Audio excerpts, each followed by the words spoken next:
Sí, mi tema de hoy es sobre Denken-chiku y Machizukuri y qué significan estas palabras dentro del concepto de conservación de calles, casas y modos de vida en Japón.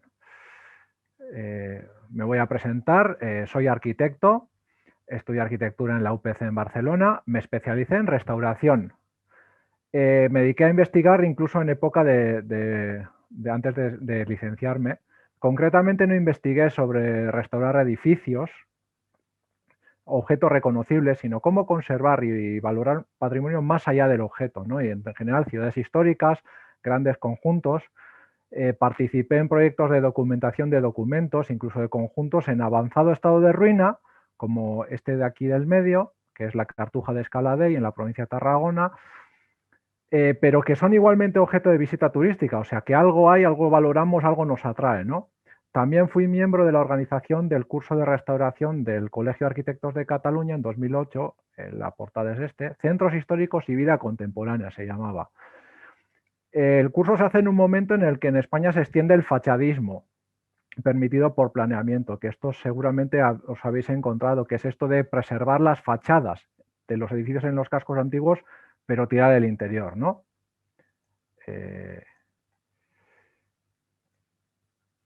Luego pasé a la Universidad del País Vasco, a San Sebastián. Estuve de docente en el grado de arquitectura, dando clases en métodos de construcción tradicionales y modernos. Y mi investigación en esta etapa fue sobre valores en los barrios de vivienda obrera,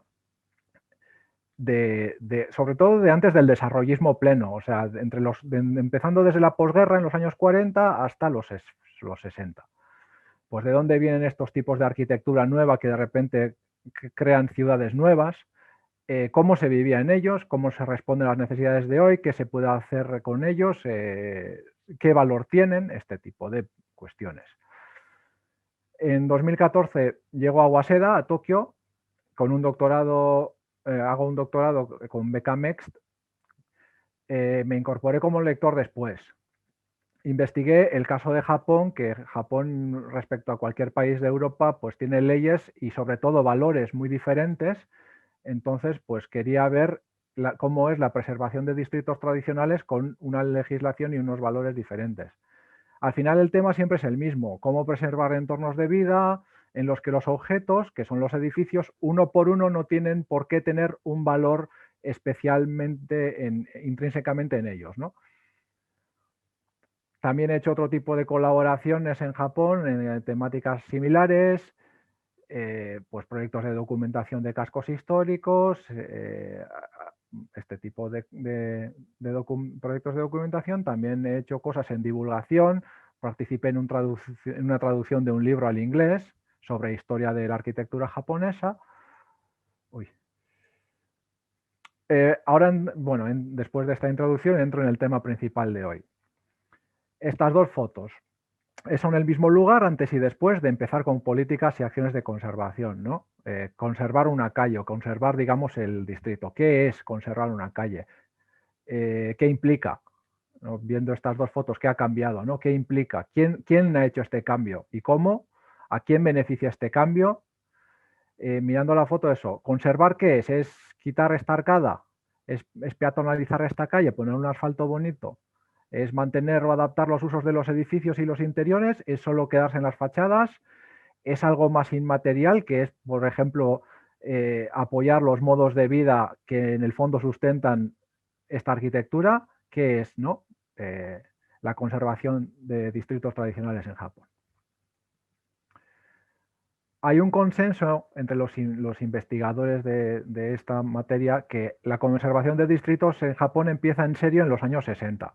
Es fruto de iniciativas tanto gubernamentales y académicas por un lado, como de la ciudadanía por otro. Por un lado, por la parte gubernamental, Denken-chiku es abreviación para Yuyo Dentoteki Kenzo Butsugun Hozonchiku, que es una categoría de distritos protegidos bajo ley nacional y bajo el ministerio, el MEXT, el Ministerio de Cultura y de Educación, ¿no? Existe desde 1975. En todo Japón hay 123 distritos a día de hoy bajo esta categoría. Se designan nuevos prácticamente cada año. se enfoca en el valor del distrito como bien cultural, por encima de otros valores, ¿no? Luego está la palabra machizukuri, más ligada a estas acciones ciudadanas, ¿no? Aquí he escrito conjunto de acciones ciudadanas para mantener y desarrollar su entorno de vida, lo de ciudadanas entre comillas, es una palabra de significado amplio y vago, muy propia del japonés, que significa hacer ciudad y puede significar en el fondo muchas cosas, se ha empleado en muchos contextos a veces contradictorios, y bueno, en este caso en el que nos hablamos hoy, pues es, ¿qué es machizukuri? Pues que los vecinos se dediquen a poner flores por aquí, pues puede ser un tipo de machizukuri. El hecho de que todo el mundo amplíe los vados para que sea más fácil circular por la calle es machizukuri. El hecho de que hagan una serie de actividades, es decir, engloba muchas cosas. Luego, estos dos sistemas, tanto Denken Chiku o las actuaciones de machizukuri, coexisten o existen independientemente. No se necesitan necesariamente. Si habéis estado en las postas del Nakasendo, en la prefectura de Nagano y en la de Gifu, que están los pueblos de Tsumagoyuku y Magomeyuku, uno de los dos es Denkenchiku y el otro no, pero es muy difícil verlo, de decirlo a primera vista, ¿no? Bueno, ¿qué es un distrito tradicional? ¿Qué se considera en Japón un distrito tradicional? Los más estudiados son las ciudades-castillo. Este de la izquierda es un diagrama en abstracto de cómo se construían las ciudades-castillo. La mayoría son de época moderna, alguno y medieval. La estructura de las ciudades normalmente era según castas. Estaban los distritos samuráis, los distritos de templo, los distritos de distintos gremios, y etcétera, ¿no? Aquí, por ejemplo, pues cada trama vendría a representar uno de este tipo de habitantes, ¿no? En estos distritos de gremios, principalmente del pueblo llano, es donde se forman los machilla, que es la palabra que se utiliza en Japón para hablar de la casa en hilera, tradicional japonesa, ¿no? Que es una vivienda que dicen que viene de la vivienda rural y que se va adaptando a las necesidades de ponerse alineado con una calle, pues para vender productos o entonces ligado más a una artesanía, a un comercio más que a una actividad agraria. Pero no es que sea una evolución lineal que se da en todas partes. En esta ilustración, que es Izumo en el siglo XIX, se ve en esta calle una hilera de machilla, mientras que por aquí hay agrupaciones más dispersas de casas más de sector agrícola, ¿no? No es una evolución lineal en todas partes.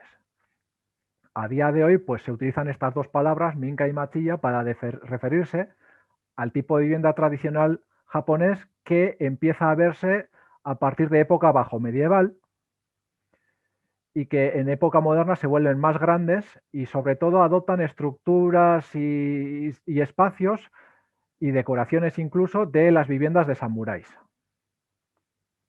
Y poco a poco se vuelven generalizados en las viviendas populares también.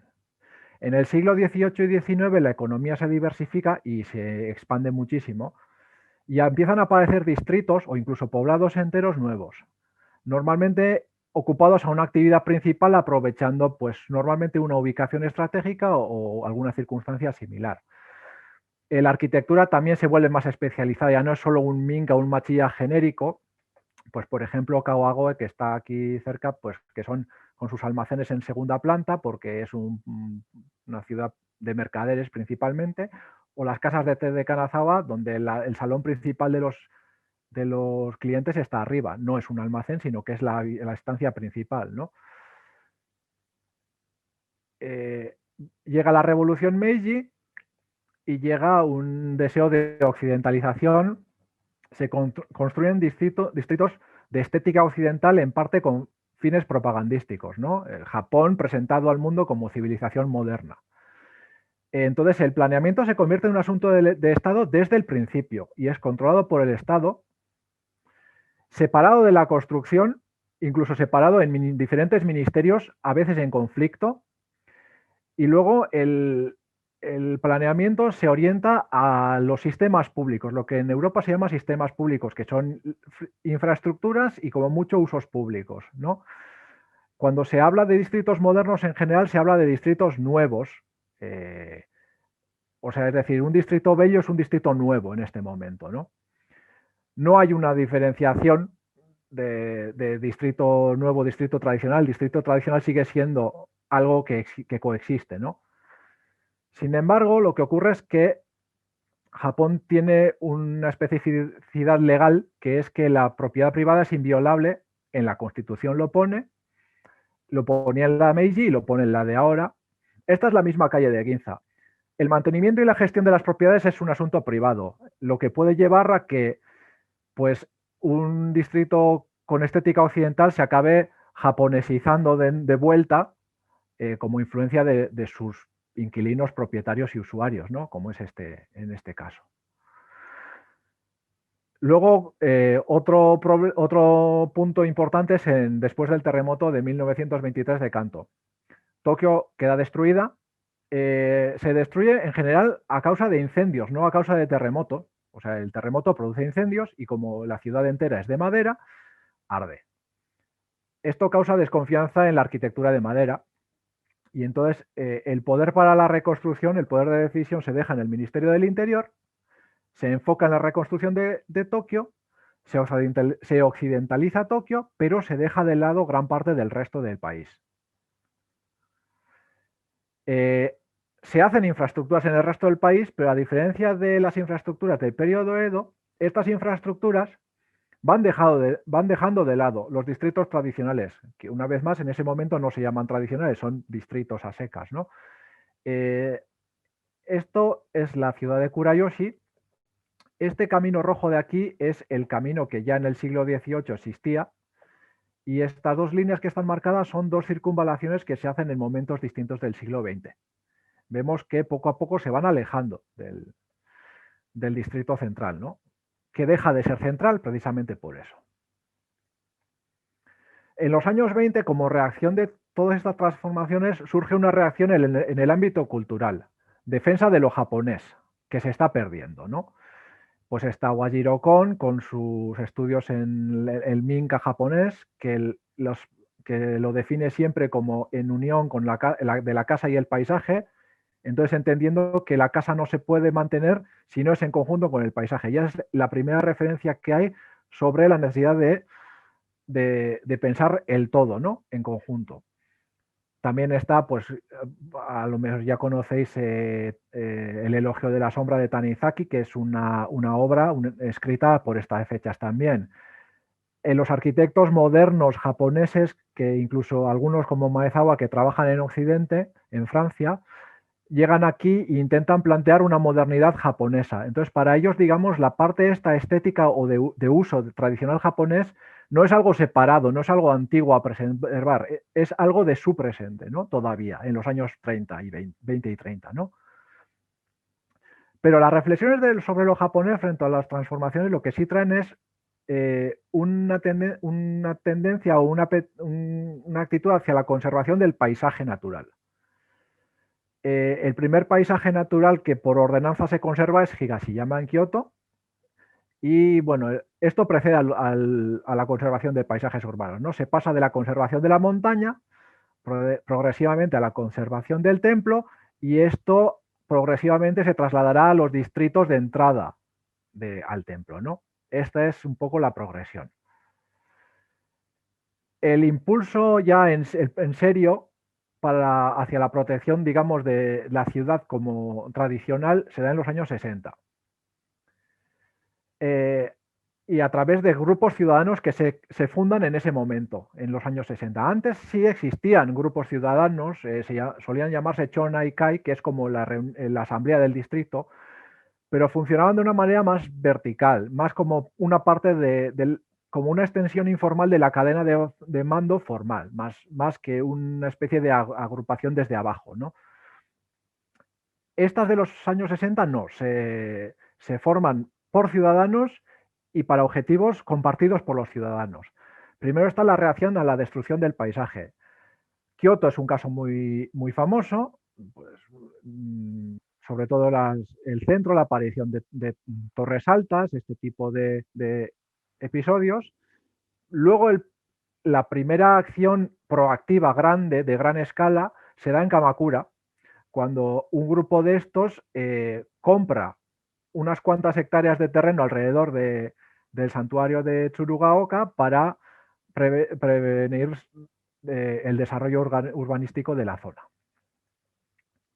Luego, por otro lado, la valorización de la casa tradicional se da sobre todo a partir del año 1950, que se aprueba la Ley de Protección de Bienes Culturales y deja un resquicio para ampliar la protección de templos y palacios que ya existía a casas tradicionales, porque la ley dice que la arquitectura o las obras típicas de una región también son patrimonio. Entonces, esto se puede llevar, digamos, de manera indirecta a la protección de casas. Primero, ante presiones inmobiliarias, lo que se hace con estas casas es trasladarlas a museos al aire libre, creados a tal fin, de conservar estas casas. Luego ocurren casos como este de la derecha, que es el Museo de Kawasaki. Fue creado ex profeso para la conservación de esta casa, la casa Ito, en su lugar, que no fuera trasladada a un museo al aire libre. Paradójicamente, otras casas de otros lugares de Japón acabaron en este parque. En los años 70 se da una pujanza del turismo cultural. El turismo de onsen está de capa caída y la gente busca otro tipo de turismo.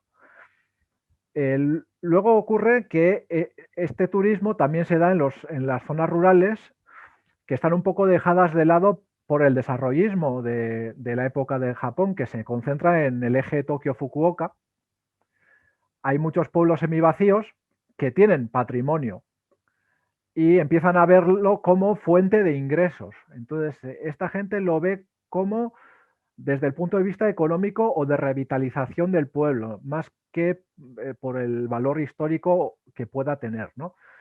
Esta es la casa Hayashi en Tsumago, que es la razón de ser del primer grupo que se montó en este pueblo. Quisieron conservar esta casa y que no fuera trasladada y que se pudiera utilizar como recurso dentro del distrito, ¿no? Llega la reforma de la ley de patrimonio en el año 1975 y en esta ley entra el Denkenchiku como categoría. O sea, ya se puede proteger legalmente distritos enteros, no casas una por una, ¿no? Las políticas de los primeros Denkenchiku designados son pioneras, pero el know-how lo fueron, digamos, desarrollando sobre la marcha y la gente encargada de estos primeros planes eran las mismas oficinas municipales que conservaban otro patrimonio, templos, documentos en papel, figuras de bronce, lo que se os pueda ocurrir como un patrimonio material, ¿no?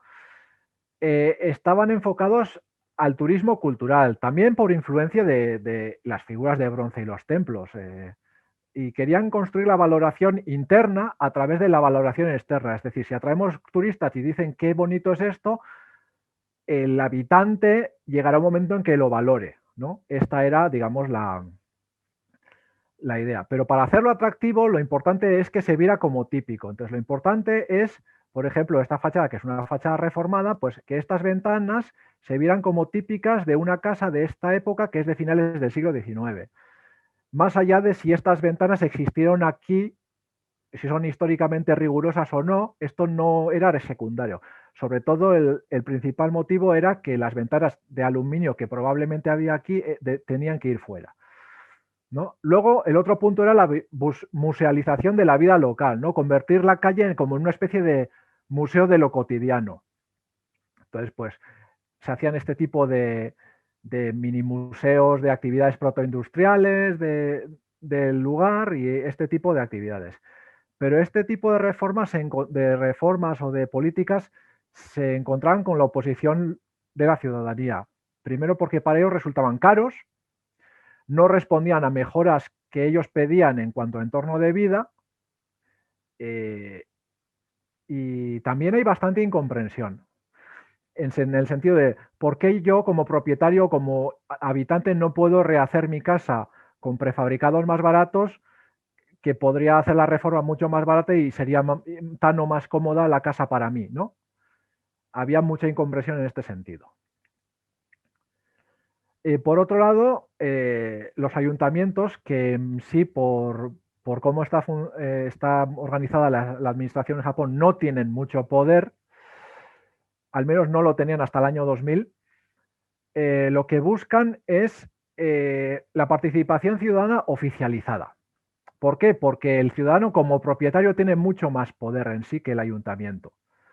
Entonces, el municipalismo de los 80 usa herramientas no pensadas para la conservación, como esto que he puesto aquí de los planes de distrito. Los planes de distrito era una herramienta que fue pensada para desarrollar barrios nuevos, no para conservar antiguos, pero se usó. Y luego el siguiente evento es el fin de la burbuja en el año 90.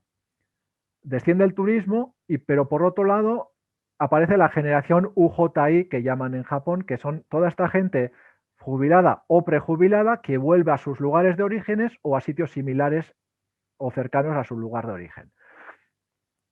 Esta generación UJI forma nuevas agrupaciones en los 90 y además estas agrupaciones en los 90 consiguen ser oficializadas cuando la NPO Law del 98 las reconoce como organizaciones sin ánimo de lucro y esto les permite acceder a políticas previstas en la ley. Estos grupos nuevos lo que intentan es recuperar la vitalidad de estos distritos y que la conservación de los edificios se produzca como consecuencia, más que actuar. O sea, actuar en los síntomas, no actuar en los síntomas, sino en sus causas, ¿no? Quieren recuperar una época que normalmente se corresponde a la infancia de esta generación que ha vuelto, con lo cual ya son más flexibles con cosas del siglo XX que igual no pegan tanto con lo tradicional que sería periodo Edo, ¿no? ¿Esta gente a qué se dedica? Pues por un lado a montar simposios y pues a divulgación y a investigación. En esta se investigan en dos temas. Uno, materias de actividades económicas tradicionales que se puedan reflotar. Y otro, experiencias de gestión en otros distritos que han resultado exitosas. Estos también están construyendo su know-how sobre la marcha. Luego, otra actividad es el uso y la posterior gestión de los edificios una vez restaurados, ¿no? Esto por planeamiento no se puede hacer pues porque esto es el propietario quien lo puede hacer en Japón. Entonces, sin la participación ciudadana esto no sería posible. Y luego está la seguridad y el bienestar común, una especie de mini estado del bienestar a nivel municipal. Le dedican mucho esfuerzo a la protección de desastres, ¿no? Pues esto, por ejemplo, es una bomba de apagar fuegos, de bomberos, y esta bomba pues cabe en sitios donde los camiones de bomberos pues no cabrían. Y esta es operada por la gente que vive aquí. El gobierno también va ampliando sus criterios de valoración y conservación, pues ante la insuficiencia de los anteriores que solo se centraban en el exterior, ¿no? Pues ya no es un tema de quitar este poste eléctrico y mantener esta fachada, ¿no? Pues ya se trata de valorar el camino, se trata de valorar esta canalización y el abastecimiento de agua que puede suponer. Se trata de meter nuevas infraestructuras, pues alcantarillados, por ejemplo, en pueblos donde no había alcantarillados, pues porque son pesqueros, están al nivel del mar, porque alguna dificultad técnica no permite. Y claro, esta gente no podía tener un cuarto de baño dentro de su casa, por ejemplo, ¿no? Pues este tipo de cosas, esto es conservar un edificio, ¿no? Entonces, la conservación, si el habitante se queda dentro de la casa, el habitante se preocupará de mantener la casa en buen estado, ¿no? Esta es un poco el cambio de mentalidad.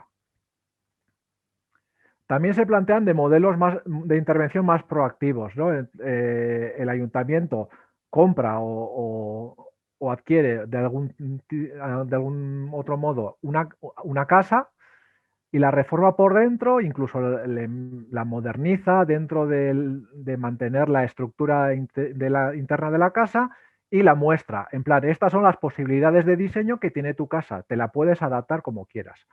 También se abren espacios, por ejemplo, pues esto es un patio interior de una propiedad, se abren, se dividen, bueno, se dividen no las propiedades, pero sí el uso, ¿no? Pues por ejemplo, cada almacén se cede en alquiler a una persona distinta para que esa persona monte un negocio. Esto de repente se convierte en una zona comercial, ¿no? Luego, la gestión de estos espacios, como estos espacios son privados, se deja exclusivamente en manos de la ciudadanía porque es la que realmente tiene el derecho de hacerlo. Este modelo no está exento de problemas, el de dejar la gestión a la ciudadanía. Por ejemplo, cosas que se podrían mantener o se podrían plantear en Japón, concreto, ¿no? Pues el estudio de los grupos ciudadanos no es un estudio científico, de rigor científico, es lo que ellos llaman mio mimane, que es esta expresión japonesa para decir imitar y copiar. Tomas a alguien como modelo y imitas lo que hace, sin ir más allá, lo imitas. Mientras tanto, el estudio académico, que seguía siendo necesario para hacer los planes oficiales del municipio, hacer un estudio histórico riguroso, los estudios se vuelven más rigurosos, pero no se abren al público. Y hay un montón de información valiosa que no está disponible, ¿no?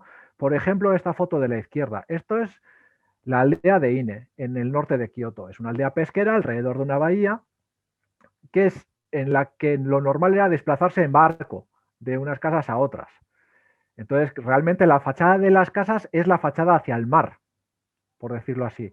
Pero a día de hoy, desde la calle trasera, pues el mar se ve pues, en este tipo de espacios. Luego está la significación de estos espacios. En un pueblo en el que la gente circula por el mar, este tipo de muelles de entrada son importantes. Es la entrada a tu casa o es la entrada a tu barrio. Es donde haces las actividades religiosas, las actividades mercantiles. Hay diferentes tamaños y tenían diferentes significados. Su uso se ha perdido, pero hay investigaciones históricas que muestran cuáles eran estos usos. A día de hoy, en cambio, estos espacios muchas veces son aparcamientos, tendederos o están dejados, ¿no? Este tipo de espacios es lo que en Japón se llaman el ma. El ma es este espacio que es fuera de las casas, pero no es de titularidad pública, lo que acaba siendo una especie de zona gris, este punto en el que es fuera, ajeno a la propiedad, no sabe si puede entrar o no. Entonces es un espacio conflictivo, ¿no? Normalmente el éxito o el fracaso de un modelo de gestión se puede muchas veces, como síntoma, se puede entender mirando el estado del MA. Por supuesto, hay modelos de gestión muy exitosos. En la foto de derecha es Obuse. Bueno, aparte del museo de Hokusai, pues la verdad es que tiene un distrito central bastante bien conservado. Todos estos espacios son espacios pertenecientes al MA es decir, son privados, pero que están abiertos. Son accesibles algunos. Permite, por ejemplo, el uso como comercio o como otros negocios. Por ejemplo, estos toldos aquí, ¿no? Estos espacios eran privados, no estaban pensados para esto, pero precisamente, o sea, se han construido nuevos feedbacks mutuos entre actividad, cesión del espacio, y son feedbacks positivos en general. Y con esta diapositiva termino. Al final, ¿por qué es este tema que os he presentado hoy? ¿Por qué es relevante? ¿No? A nivel internacional, ¿por qué no creo yo que sea un tema solo japonés? Pues en Europa, sobre todo en Europa, pero es un tema también dentro de la UNESCO. Desde 2011, oficialmente, pero desde antes, existe el paradigma HUL, Historic Urban Landscape, que es un paradigma planteado desde lo que ellos llaman la gestión del cambio. Es decir, la transformación de la ciudad es inevitable, la ciudad está viva. Van a aparecer estructuras nuevas, edificios nuevos, actividades nuevas. Entonces, asumiendo que el cambio es inevitable, vamos a intentar, digamos, encaminar este cambio, regular este cambio, dirigir hacia dónde va, ¿no? Buscar el equilibrio entre lo existente y lo nuevo. Suelen hablar del equilibrio entre la comunidad local y los inversores. Y bueno, por ejemplo, pues este es un caso bastante conocido que es un boceto de Viena. Esto fue uno de los primeros casos que hicieron saltar alarmas y que llevó a todo este modelo que os comento. Un proyecto que había de oficinas y comercio en pleno centro de Viena y que ponía en peligro la categoría de Patrimonio de la Humanidad de Viena, incluso. ¿No? Pues entonces, intentar controlar esto, ¿no? Llegar al equilibrio. Entonces, lo que pasa es que para gestionar este tipo de iniciativas en Europa se utiliza la palabra stakeholders. Stakeholders que viene del business, o sea, a los accionistas se les llama stakeholders. Y aquí la palabra stakeholders le pasa lo mismo que lo que os he dicho de Machizukuri, es una especie de cajón desastre que caben muchas cosas. Y tiene muchas interpretaciones y no todas ellas son interpretaciones tan democráticas como sería la palabra ciudadanía, ¿no? Entonces aquí poner la ciudadanía y el business al mismo nivel sin valorar si el business tiene, digamos, una conexión con el territorio, pues bueno, puede llevar a resultados pues no deseados. En este punto, pues Japón lleva medio siglo definiendo lo que es la ciudadanía en estas comunidades, incluso dentro del caos urbano propio de las ciudades japonesas. Entonces, pues bueno, pues esto, por ejemplo, es un ejemplo de un estudio de implementación de un volumen nuevo en un distrito ya existente japonés, ¿no? Entonces, estos modelos, estos paradigmas ya existen. Entonces, yo creo que no se trata de reinventar la rueda, sino que se trata de aplicar paradigmas con base sólida, que ya existen, que tienen un funcionamiento razonablemente bueno y que seguramente son escalables a otros países, ¿no? Y con esto termino. Pues muchas gracias por tenerme.